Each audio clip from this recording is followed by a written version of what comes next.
एक गांव में एक बुढ़िया माई रहती थी। माई का आगे पीछे कोई नहीं था, इसलिए बुढ़िया माई बेचारी अकेले ही रहती थी। एक दिन उस गांव में एक साधु आया। बूढ़ी माई ने साधु का बहुत ही प्रेम पूर्वक आदर सत्कार किया।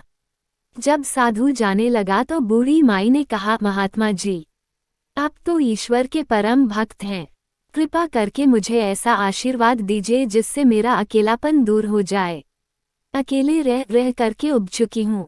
साधु ने मुस्कुराते हुए अपनी झोली में से बाल गोपाल की एक मूर्ति निकाली और बुढ़िया माई को देते हुए कहा, माई ये लो, ये आपका बालक है, इसका अपने बच्चे की तरह प्रेम पूर्वक लालन पालन करती रहना। बुढ़िया माई बड़े लाड प्यार से ठाकुर जी का लालन पालन करने लगी। एक दिन गांव के कुछ शरारती बच्चों ने देखा कि माई मूर्ति को अपने बच्चे की तरह लाड प्यार कर रही है। नटखट बच्चों को माई से हंसी मजाक करने की सूझी। उन्होंने माई से कहा, अरे मैया सुन, आज गांव में जंगल से एक भेड़िया घुस आया है जो छोटे बच्चों को उठाकर ले जाता है और मारकर खा जाता है। तू अपने लाल का ख्याल रखना, कहीं भेड़िया इसे उठाकर ना ले जाए। बुढ़िया माई ने अपने बाल गोपाल को उसी समय कुटिया में विराजमान किया और स्वयं लाठी लेकर दरवाजे पर पहरा लगाने के लिए बैठ गई।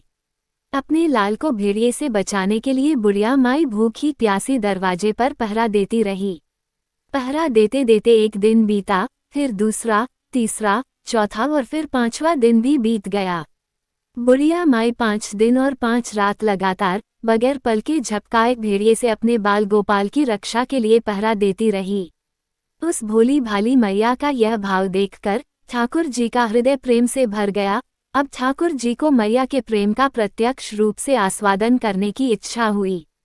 भगवान बहुत ही सुंदर रूप धारण कर वस्त्राभूषणों से सुसज्जित होकर माई के पास आए।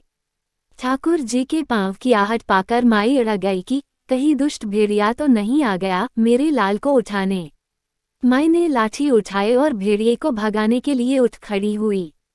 तब श्याम सुंदर ने कहा, मैया मैं हूँ, मैं तेरा वही बालक हूँ जिसकी तुम रक्षा कर रही हो।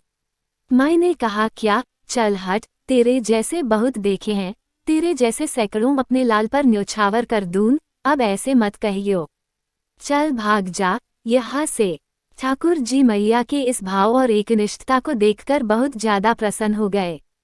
ठाकुर जी मैया से बोले, अरे मेरी भोली मैया, मैं त्रिलोकीनाथ भगवान हूँ, मुझसे जो चाहे वर मांग ले, मैं तेरी भक्ति से प्रसन्न हूँ। बुढ़िया माई ने कहा, अच्छा आप भगवान हो, मैं आपको 100 प्रणाम करती हूँ। कृपा कर मुझे यह वरदान दीजिए कि मेरे प्राण प्यारे लाल को भेड़िया न ले जाए। अब ठाकुर जी और ज्यादा प्रसन्न होते हुए बोले, तो चल मैया, मैं तेरे लाल को और तुझे अपने निज धाम लिए चलता हूँ, वहाँ भेड़िए का कोई भय नहीं है। इस तरह प्रभु बुढ़िया माई को अपने निज धाम ले गए।